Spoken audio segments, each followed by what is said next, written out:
आज मेरे पास आपसे पूछने के लिए प्रश्नों की एक श्रृंखला है। प्रश्न जो आपके अपने जीवन पर सोचने और प्रतिबिंबित करने के लिए प्रेरित करेंगे और करना भी चाहिए। प्यारे मसीही जन, चूंकि आप मसीह के अनुयायी हैं, चूंकि आप एक विश्वासी हैं, क्या आप में ऐसी एक भूख है जो दिन प्रतिदिन ज्यादा और ज्यादा आपको यीशु सा बनाता है? क्या आप धर्म के खोजी हो? क्या पाप के हर वो रास्ते जो मौत की तरफ ले जाते हैं उसे अपनी जिंदगी से अलग कर दिया है? याकूब 1:22-25 कहता है, परंतु वचन पर चलने वाले बनो, और केवल सुनने वाले ही नहीं जो अपने आप को धोखा देते हैं, क्योंकि जो कोई वचन का सुनने वाला हो और उस पर चलने वाला ना हो तो वह उस मनुष्य के समान है जो अपना स्वाभाविक मुंह दर्पण में देखता है, इसलिए कि वह अपने आप को देखकर चला जाता और तुरंत भूल जाता है कि मैं कैसा था। पर जो व्यक्ति स्वतंत्रता की सिद्ध व्यवस्था पर ध्यान करता है वह अपने काम में इसलिए आशीष पाएगा कि सुनकर भूलता नहीं पर वैसा ही काम करता है। जब आप अंगीकार करते हो कि आपने उद्धार पाया है तो क्या आपकी जिंदगी से दर्शाती है? जब आप ये कहते हैं कि आप परमेश्वर पर विश्वास करते हैं तो क्या आपकी प्रवृत्तियों में ये झलकता है? प्यारे मसीही जन, जब आप कहते हैं कि आप यीशु मसीह के अनुयायी हैं तो क्या आप उन्हीं उदाहरण के पीछे चलते हो जो यीशु मसीह ने इस दुनिया में रहकर स्थापित की थी? क्या आप निरंतर प्रार्थना करते हैं? क्या आप लोगों को माफ करते हैं? क्या दुनिया की लुभाने वाली हर शोरगुल से आपने अपने आप को अलग किया ताकि आप प्रभु के साथ एकांत में कुछ समय गुजारे? क्या आप स्वर्ग राज्य के लिए जी रहे हैं? ये कुछ ऐसे सवाल हैं जिसका जवाब बीच बीच में हमें खुद से मांगते रहना होगा। आपने कब आखिरी बार खुद से इन सवालों को पूछा? दोस्तों, क्या हम अपने व्यस्त जिंदगी में से कुछ समय प्रार्थना के लिए हटाकर रख पा रहे हैं? क्या हम उन सारे रुकावटों को दूर कर रहे हैं जो हमें प्रार्थना करने से रोक रहा है? अगर आपका जवाब ना है तो मैं आज आपको प्रोत्साहित करना चाहती हूँ, आज ही से प्रार्थना करना शुरू करें। आज ही से अपने आत्मिक जीवन को प्राथमिकता देना शुरू करें। उस उदाहरण का अनुसरण करना शुरू करें जो यीशु मसीह ने स्थापित किया था। आज से ही वचन का ध्यान करना और मसीह में बढ़ने का एकाग्र प्रयास शुरू कर दीजिए ताकि आप परमेश्वर के साथ की सहभागिता में और भी बढ़ सके। आइए मिलकर प्रार्थना करते हैं। स्वर्गीय पिता, मैं आपके पास शरण और सुरक्षा की तलाश में आती हूँ। मैं आपकी पहचान में आती हूँ। मैं आपके पवित्र नाम की आराधना करती हूँ। प्रभु, मैं आपसे बहुत प्रेम करती हूँ। प्रभु यीशु मसीह, मैं आज आपके सामने अपने सर को झुकाती हूँ, अपने हृदय को आपके हाथों में देती हूँ। मेरे साथ चलिए।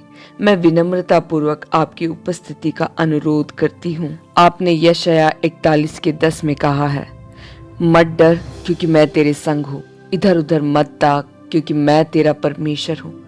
मैं तुझे दृढ़ करूंगा और तेरी सहायता करूंगा। अपने धर्म में दाहिने हाथ से मैं तुझे संभाले रहूंगा। पिता, मैं विश्वास के दुगने हिस्से की तलाश कर रही हूँ। पिता, जीवन की इस यात्रा में खड़े रहने के लिए मैं दुगने विश्वास की खोज कर रही हूँ। यीशु मसीह, मैं आपको अपने उद्धारकर्ता के रूप में स्वीकार करती हूँ। मैं स्वीकार करती हूँ कि आप ही सत्य, मार्ग और जीवन है। मैं जानती हूँ कि आप मेरे परमेश्वर हैं। मैं जानती हूँ कि आप सामर्थी है। मैं जानती हूँ कि सब कुछ आपके नियंत्रण में है। होने दे प्रभु, पवित्र आत्मा निरंतर मेरा मार्गदर्शन करे। आपके स्वर्गदूत जहां जहां मैं जाऊं वहां मेरी रखवाली करे। प्रभु, आपके सामर्थ से हमें सामर्थी बना। अपने कवच के साथ हमें तैयार कर ताकि हम शैतान के हर चाल के विरुद्ध मजबूती से खड़े रहे। शैतान कितना भी प्रबल क्यों ना हो, मगर मैं उस शक्ति को जानती हूँ जिस तक मेरी पहुंच है, जब मैं उसका नाम लेती हूँ जो हर नाम से ऊंचा है, यीशु मसीह का नाम। प्रभु, मैं आपके बलिदान के लिए आपको धन्यवाद देती हूँ। आपके कीमती लहू ने मेरे गंदे मटमैले पाप को साफ कर दिया। आपकी दया ने मुझे धार्मिकता का वस्त्र पहना दिया, ऐसा वस्त्र जो मुझे सर से लेकर पांव तक ढांपे रखता है। आपके द्वारा क्रूस पर पूर्ण किए उस संपूर्ण कार्य के कारण मुझे पता है, मैं जानती हूँ, मैं आप में हूँ। मेरा अस्तित्व आप में है। मैं अपने और अपने प्रियजनों का जीवन आपके हाथों में सौंपती हूँ। आप करुणा और प्यार से भरे हुए परमेश्वर हो। मैं आपके हाथों का संरक्षण मेरे और मेरे परिवार के लिए मांगती हूँ। सर्वशक्तिमान परमेश्वर, तेरे आग की दीवार के साथ हमें घेरे रह। मुझे और मेरे परिवार को आपके लहू से ढांप लेती हूँ। आपका लहू जीवित और शक्तिशाली है। आप मेरी ढाल और मेरी रक्षा है। आपके वचन मेरे पैरों के लिए दीपक है और मेरे मार्ग का प्रकाश है। मुझे ठोकर खाने ना देना मेरे राजा। मैं अपनी जिंदगी और अपने दिलों को आपके सामने खोलती हूँ ताकि आप इसमें प्रभुता करें। प्रार्थना करती हूँ कि दुश्मन की साजिशें और योजनाओं को तो उल्टा कर दे। यीशु मसीह के नाम से मुझे सबसे उभार। मेरे युद्ध को आप लड़िए प्रभु, जैसे आपके वचन में लिखा है, जैसे आपने वादा किया है। निर्गमन 14:14 कहता है, यहोवा आप ही तुम्हारे लिए लड़ेगा, इसलिए तुम चुपचाप रहो। प्रभु, मैं प्रार्थना करती हूँ कि आपकी शांति मुझ में और मेरे परिवार के हर एक जन में आ जाए। मैं प्रार्थना करती हूँ कि हम चुपचाप शांत रहेंगे ताकि हम परमेश्वर के हाथों को हमारी जिंदगियों को बदलता हुआ देख पाए। यीशु मसीह के नाम से हम खड़े होंगे और गवाही देंगे कि अगर प्रभु हमारे साथ ना खड़ा होता तो कब की परिस्थितियां हमें निकल चुकी होती। प्रभु, आप वो हैं जो पर्वतों को उसकी जगह से हिला देते हो।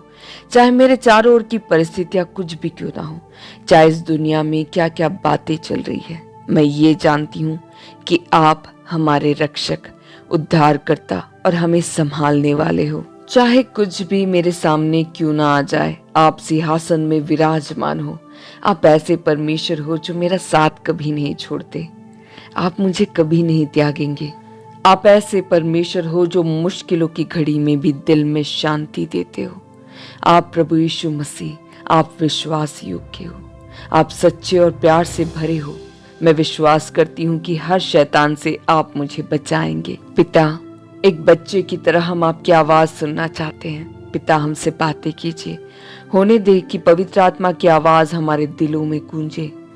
जैसे निर्गमन 15:2 कहता है, यहोवा मेरा बल और मेरे भजन का विषय है और वही मेरा उद्धार भी ठहरा है। मेरा परमेश्वर वही है, मैं उसी की स्तुति करूंगा।